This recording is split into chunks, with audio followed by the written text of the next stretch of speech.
आप देख रहे हैं पूर्वीय टीवी। आज हम मौजूद है यमुना आरती में जो 51वां संपन्न हुआ। आइए आचार्य जी से बात करते हैं इस पे। आचार्य जी, आप ये बताइए कि यमुना आरती का क्या फ़ायदे होते हैं? देखो, हमारी सनातन की जितनी पद्धतियां हैं वो सब हमें ऊपर की ओर ले जाती हैं, हमारा आत्मविश्वास, और हमें प्रकृति से जोड़ती हैं। हमारे देश में नदियां नहीं होंगी, नदियों का सम्मान नहीं होगा, नदियों में स्वच्छ जल नहीं होगा, तो विश्वास मानना ना कृषि हो पाएगी। दुनिया का कोई भी व्यक्ति बिना कृषि के अपने जीवन को चला नहीं सकता है। तो नदियों का उद्गम ही मानो इस करके हुआ, ये प्रकृति से जुड़ा हुआ है। नदी होगी, कृषि से अन्न होगा, तो मनुष्य अपना परिवार और पेट चला पाएगा।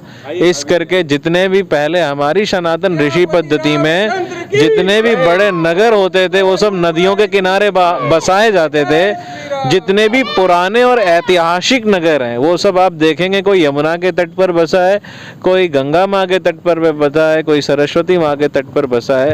ये नदियाँ ना अकेले हमारी श्रद्धा का विषय हैं, ना जल का विषय है, हमारे अन्न और हमारे संपूर्ण संसाधन का मात्र विषय है। ये नदियाँ हैं, ये नदियाँ नहीं होंगी, जल साफ नहीं होगा, कुछ नहीं होगा, तो विश्वास मानना कृषि नहीं होगी। जिस दिन कृषि बंद हो जाएगी, आदमी के पास पैसा धरा का धरा रह जाएगा, पेट में अन्न नहीं आ पाएगा। तो नदियाँ सिर्फ और सिर्फ पूजा तक सीमित नहीं है, नदियाँ हमारे जीवन का आधार है। नदियाँ इस भारत और इस राष्ट्रीय संस्कृति की अभूतपूर्व धरोहर हैं। इनका हमें सम्मान करना इस पूजा पद्धति से प्रारंभ होता है। इन्हें स्वच्छ रखना ये हमारी परंपरा का भाग है। हम कुछ समय के लिए भूल गए थे, हम पुनः उसकी ओर बढ़ रहे हैं। ये हमारे सबके लिए एक बहुत सहृदय और सौभाग्य की बात है। और सूर्यवंशी जी का बहुत बहुत बहुत धन्यवाद कि इन्होंने दिल्ली में इतना बढ़िया कार्यक्रम शुरू किया हुआ है। परिचय देते हुए अपना, और एक से धुआं होता है, इससे मतलब जो राक्षस टाइप के लोग हैं उनको दिक्कत होती है कि पोल्यूशन फैल रहा है, तो इस पे क्या कहना चाहेंगे? मैं पंडित शिवाज चतुर्वेदी आर्य समाज का वरिष्ठ प्रवक्ता हूँ। और आज ही क्या कहते हैं, उस समय खरदूषण नहीं थे, आज भी खरदूषण है। उस समय ही कंस नहीं थे, आज भी उनसे उस समय एक कंस था, कुछ खरदूषण थे, कुछ रावण, एक रावण था। आज घर घर के पड़ोस में रावण है, घर घर के पड़ोस में खरदूषण है। वस्तुतः हिंदुओं के पास में रह रहे रावण को पहचानना होगा, जो उनकी बेटियों और उनकी बहनों की ओर जिहाद की ओर घात लगा करके बैठा है। यज्ञ दुनिया को साफ करने के दो ही साधन है, एक यज्ञ और दूसरा वृक्ष। यज्ञ को करने के बाद यहाँ का वातावरण देखो आप, सुगंधमय हो गया है। यज्ञ में डाली गई सामग्री संसार को शुद्ध करती है। यज्ञ में डाला गया घी संसार को शुद्ध ऑक्सीजन देता है। यज्ञ में डाला गई संविधा और नियमानुसार किया गया हवन कभी भी धुआं नहीं कर सकता है। आपने आज का यज्ञ देखा होगा, एक एक संविधा, एक एक सामग्री भस्म हो गई है, 1% भी धुआं नहीं हुआ है।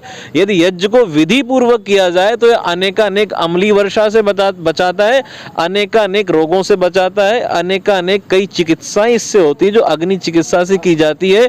विशिष्ट सामग्रियों को डाल करके उनके ताप को लेकर के हमारे शरीर के अनेकानेक बीमारियां दूर होती हैं। आपका इशारा है कि इस टाइम भी राक्षस है, पर ये राक्षस हमेशा से थे, हमेशा से बने रहेंगे। इनको खत्म करने के लिए भगवान राम के अनुयायी जन्म लेते रहे हैं, लेते रहेंगे, और इनको वध करके हम अपने नाम को रोशन करते रहे हैं। और आज भी बहुत लोग इनके वध को करके अपने नाम को रोशन कर रहे हैं। बहुत बहुत धन्यवाद, आपने कीमती समय जो दिया पूर्वीय समाचार को। तो आप देख रहे थे पूर्वीय टीवी, आप देखते रहिए और फॉलो सब्सक्राइब करते रहिए। ऐसे ही वीडियो धार्मिक आपको मिलते रहेंगे। जय श्री। सनातन धर्म की बात होती है, पर सनातन धर्म का मूल आधार क्या है उसके बारे में हम लोगों को जानकारी नहीं होती। पंडित जी ने जो हवन कराया था, उन्होंने थोड़ा ध्यान आपका आकृष्ट किया था कि भाई ये 4 वेद हैं। पता नहीं आप में से कितने जानते हैं, नहीं जानते हैं, कितनों ने नाम सुने हैं, नहीं सुने हैं, पर 4 वेद, ऋग्वेद, यजुर्वेद, सामवेद और अथर्ववेद, ये 4 वेद सनातन का आधार है। जो भी कुछ आगे बढ़ा है जो भी कुछ कहीं से कुछ आया है वो यहीं से आया है। ये चारों वेद ज्ञान के आधार हैं, विज्ञान के आधार हैं। और ध्यान रखो, पूरी मानव सभ्यता में ज्ञान की, विज्ञान की जो धारा यही इन्हीं वेदों के माध्यम से बनी और इस अपने मूल के पास जाने की आवश्यकता है यदि हमें सनातन को समझना भी है और सनातन को बचाना भी है। देखो, ऋग्वेद को ज्ञान का वेद कहते हैं, तो उसमें वस्तुओं के बारे में, बहुत सब चीजों के बारे में जानकारी दी गई है, वो ज्ञान का वेद। यजुर्वेद कर्म का वेद है, क्या कर्म करना है, क्या नहीं करना है, कौन से कर्म श्रेष्ठ होते हैं, ये जानकारी यजुर्वेद में दी गई। सामवेद भक्ति का वेद, उपासना का वेद, और अथर्ववेद विज्ञान का वेद। तो कम से कम इतना तो आपको समझना चाहिए, और जब आप समझोगे तो आगे पढ़ने की भी कोशिश करोगे, आगे अपने बच्चों को भी बताने की कोशिश करोगे, और बच्चों को भी उसमें रुचि आएगी। तो इसलिए, और एक बात और कहना चाहता हूँ, देखो जितने भी वेद मंत्र पंडित जी ने गाए, उसके प्रारंभ में, हर वेद मंत्र के प्रारंभ में ओम का उच्चारण होता है। और आप वैसे भी देखें, ओम नमः शिवाय, ओम महादेवाय नमः, हर जगह ओम का उच्चारण सबसे पहले होता है। चाहे वो वेद मंत्र हो, चाहे हम किसी देवी देवता का नाम पुकारते हो, उससे पहले ओम जरूर लगता है। ध्यान रखो, नासा के साइंटिस्ट ने, नासा के जो खोज करने वाले लोग हैं, उन्होंने कुछ यंत्र भेजे कि किस ढंग की रेडियो एक्टिविटीज या किस ढंग की साउंड्स जो है वो सोलर सिस्टम के अंतर्गत आती है। और उसमें पता लगा, जब उन्होंने रिकॉर्डिंग की, उसमें पता लगा कि ओंकार ध्वनि, ओम की ध्वनि, वो जो है ब्रह्मांड में, सोलर सिस्टम में वो गूंज रही है। उनको बड़ा आश्चर्य हुआ, अरे भाई ये कैसे हो गया?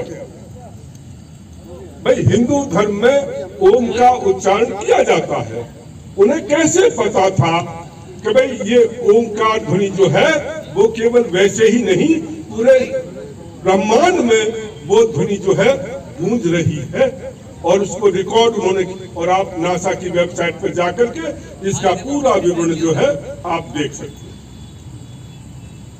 आप आरती करते हैं और ये संकल्प आप आगे और बढ़ाएं, जैसा पंडित जी ने कहा था, और बृहद रूप लो, और उसमें आप सभी का सहयोग मिलेगा। आप सभी इसको करें। सजेशन में और देना चाहता हूं, देखो आरती का संकल्प तो आपने किया, थोड़ा सा और संकल्प करने की जरूरत है। हमारी यमुना बहुत गंदी है। मैं जब एंट्री कर रहा था, पर कूड़ा करकट पड़ा हुआ है। हम यमुना को मां कहते हैं, और वही यमुना, वही हमारी मां गंदी हो रही है, दुर्गंध आ रही है, गंदगी बहाई जाती है, डाल करके हम चले जाते हैं। तो यहां तक तो आपने शुरुआत की है, थोड़ा और आगे संकल्प करो। यदि हमारी मां है यमुना, और वास्तव में यदि हम ये स्वीकार करते हैं, मन से स्वीकार करते हैं, तो हमारी जिम्मेदारी बनती है कि हम अपनी मां को स्वच्छ, सुंदर और दुर्गंध रहित बनाएं। कीड़े मकोड़ों से रहित बनाएं। आप कभी विदेश में जाकर के, यूरोप में जाकर के देखना नदियों की पूजा कैसे की जाती है। लंदन में मैंने देखा टेम्स रिवर है, शहर के बीचों बीच घूमती है, 24 घंटे वहां पर बोट्स लेकर लोग उसमें लगे रहते हैं।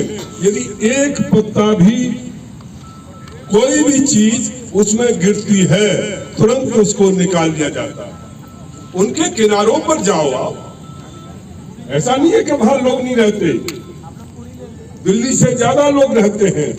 आप कल्पना तो करके देखो कितना साफ सुथरा, वो मां नहीं कहते, परंतु उस सब के बावजूद उन्होंने इतना सुंदर, इतना साफ, इतना कि मन लगता है। अरे हम तो माँ कहते हैं, तो इसलिए आरती के साथ साथ हम दूसरा संकल्प करें कि हम इस यमुना को स्वच्छ बनाएंगे। जय जय श्री राम।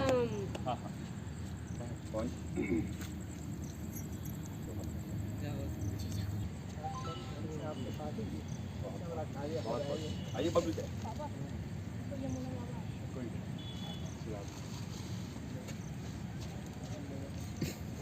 हो जाते जी। आइए। अच्छा अच्छा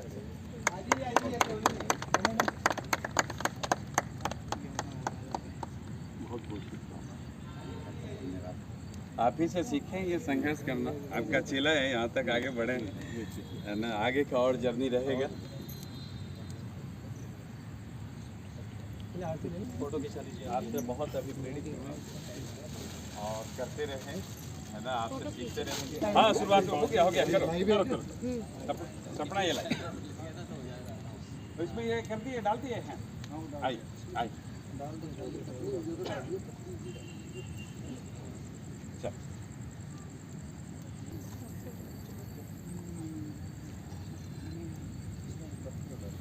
इसमें